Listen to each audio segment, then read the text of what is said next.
ഈശോ മിശിഹായിൽ ഏറ്റവും സ്നേഹം നിറഞ്ഞവരെ, എല്ലാവർക്കും ആദ്യമായി തന്നെ ക്രിസ്തുമസിൻ്റെ എല്ലാ മംഗളങ്ങളും നേരുകയാണ്. ക്രിസ്മസ് കാലത്തിൽ നമ്മൾ ചിന്തിക്കുമ്പോൾ നമ്മളെല്ലാവരും ഒരു യാത്രയിലാണ്. പരിശുദ്ധ കന്യകാമറിയം ഇതാ കർത്താവിൻ്റെ ദാസി എന്ന് പറഞ്ഞുകൊണ്ട് കർത്താവിൻ്റെ ജനനത്തിനായിട്ട് തയ്യാറെടുക്കുമ്പോൾ പരിശുദ്ധ അമ്മ ഒരു യാത്രയ്ക്ക് വേണ്ടി ഒരുങ്ങുകയായിരുന്നു. അതോടൊപ്പം തന്നെ സ്വപ്നത്തിൽ വിശുദ്ധ യോസേപ്പിതാവിന് ദർശനം ലഭിക്കുമ്പോഴും യോസേപ്പിതാവും കർത്താവിനെ സ്വീകരിക്കുവാൻ വേണ്ടി ഒരു യാത്ര തുടങ്ങുകയായിരുന്നു.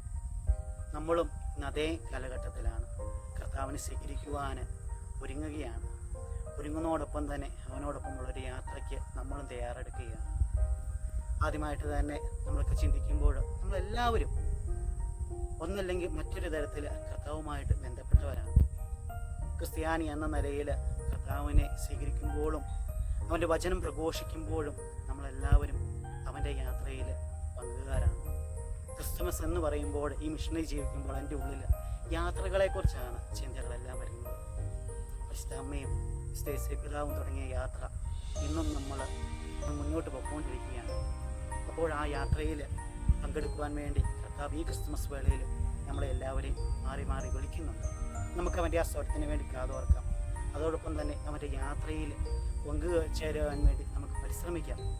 ഈ മിഷൻ വേളയിൽ നമുക്കൊക്കെ അറിയാം, മിഷനിലായിരിക്കുമ്പോൾ ക്രിസ്മസ് ദിനങ്ങളിൽ ഞങ്ങൾക്ക് പ്രത്യേകമായിട്ട് യാത്ര തന്നെയാണ്.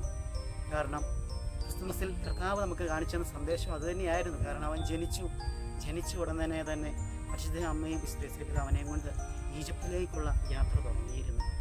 അതുപോലെ തന്നെയാണ് ഞങ്ങളും. ഒരു ദിവസം ക്രിസ്മസ് രാവിലെ ഒരിടത്ത് കുർബാന ചൊല്ലി മറ്റൊരു പള്ളിയിലേക്കുള്ള യാത്രകളിലാണ് ഞങ്ങളും.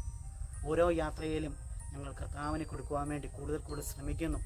അതുപോലെ തന്നെ നമുക്കും കൊടുക്കുവാൻ വേണ്ടി പരിശ്രമിക്കാം. കർത്താവിനെ ആ യാത്രയിൽ അവൻ്റെ കൂടെ പങ്കുചേരുവാൻ വേണ്ടി ശ്രമിക്കാം.